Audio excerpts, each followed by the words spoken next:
Alright, so this is going to be a lot of work on my end, but I'm excited for the ride myself, and I hope you guys are really excited to follow along. We're doing 30 videos before opening day, one video per team, Power Rankings 2022, in order from 30 to 1.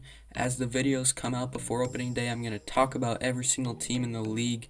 So support the vids, leave thumbs up, share with your friends who would enjoy.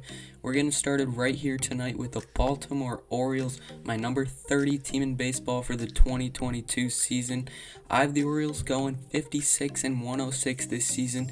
I was initially going to put the Pirates here at the bottom, but then just a little look at the rosters told me that this is the Orioles, and this is going from 30 to 1 based on my record prediction. So the Orioles have really hard competition in the American League East. I think they're going to have the worst record in baseball this year. For every video, I'll tell you guys where I ranked each team last season. For the 2021 Orioles, I had them going 60-102. I ranked them at number 28. They ended up going 52-110. It was another really bad year for the Orioles after they showed a little bit of hope of improvement in the shortened 2020. But at the end of the day, 2020, you can't look at it that much, and especially when it wasn't anything too significant. I think the Orioles went about 25-35 in 2020. I'm going to be wearing the hat for every team that I'm talking about. Or not hat, I don't even have all hats, what am I saying? But I have merch for about 18 teams. If I have it, I'm definitely going to wear it for that video, that team's vid. And if I don't have the merch, I'll at least wear their colors. Team MVP for the Baltimore Orioles, that's going to be center fielder Cedric Mullins. Mullins was a breakout player last year. He was in serious AL MVP contention for much of the 2021 campaign. Mullins hit 291, 878 OPS last year, 30 home runs, and 30 stolen bases. Amazing. He played a great defensive center field as well. So Cedric Mullins, I think he's here to stay as one of the good players in this league. Will he take a step back offensively? Maybe, but I think he'll at least be solid. I mean, that power, speed, average combination, really special. So yeah, the Orioles do have some pieces with Mancini, Mountcastle, and Mullins, the three M's in that Orioles lineup. Trey Mancini had a bit of a down 2021 where he was, average, but that was still very successful coming off colon cancer and being a productive player in the Orioles lineup. Trey Mancini is not just okay with this whole Orioles being awful stuff. He was asked about that last summer, I remember, and he said he is kind of getting sick of the losing. He wished that his comeback was coming with a lot of victories as well. Mancini was pretty average last year, but 2019, remember he didn't play 2020 due to the colon cancer. 2019 he had an 899 OPS. Mancini was terrific. 30 years old this year. I think he'll go somewhere around an 800 OPS, 3.5 WAR. I'm really excited for first baseman Ryan Mountcastle, the 25-year-old.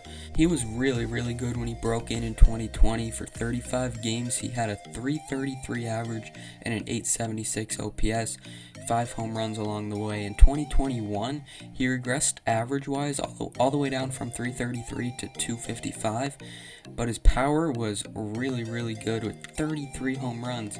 It led to an overall 796 OPS, so I'm excited to see if he could finally put the average and power combination together in 2022.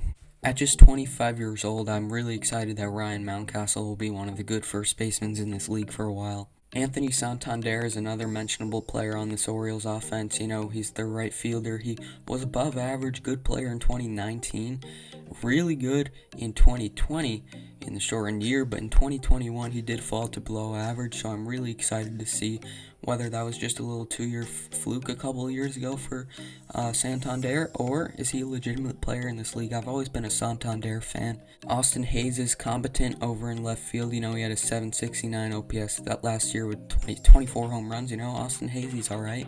Behind the dish, they got Robinson Chirinos. He's not a huge impact player, but he hit some big home runs for the Astros in the World Series in 2019. Young second baseman Ramon Urias is an exciting talent, I guess. He had a 773 OPS in 85 games last season, 361 on-base percentage, so maybe he could be a little decent. So there are some pieces on this Orioles offense, but still there's holes, and still a lot of the guys I said are just decent. It's not like I'm mentioning stars all over the place. Pitching wise, it's atrocious. This Orioles offense, I would even say it's fairly competent, but this Orioles pitching, oh my god. John Means is their ace. He had that no-hitter last year. He had a 3.60 ERA in both 2019 and 21, so he's pretty solid. And maybe because, remember, they're moving the dimensions back in left field at Camden Yards this year, maybe he could lower his ERA, maybe even below 3.50, but who knows? It's just the rest of the staff is atrocious. The Orioles starting pitching is going to contain behind means Dean Kremer, Jorge Lopez, Jordan Lyles, Keegan Aiken. I mean, oh my goodness. And out of the bullpen, there is no reliable arms out there. Back in 2020, Paul Fry and Tanner Scott were good arms, so those two might have a little bit of hope, but it's complete inexperience and poor production out of that bullpen. Playing against the good AL East offenses, I swear the Orioles are seriously going to allow 6 to 7 runs a game against the AL East. So yeah, Orioles baseball Camden Yards is going to be a little different as they move those fences back in left field. It's a $3.5 million project that they're working on. It will be ready for opening day. It's in progress right now. As a Yankee fan, I guess it's a little disappointing to see because I loved having the Yanks travel to Camden Yards and a ton of home runs. I think it'll still happen, a ton of home runs, but at the end of the day, that was an awkwardly short left field for how low the fence is. Coming up tomorrow will be number 29 of these team rankings, and expect about 2 a day on average, 3 some days, but the grind will not be stopping. Opening day is coming on April 7th, and I'm going to continue to get ready for it with these rankings.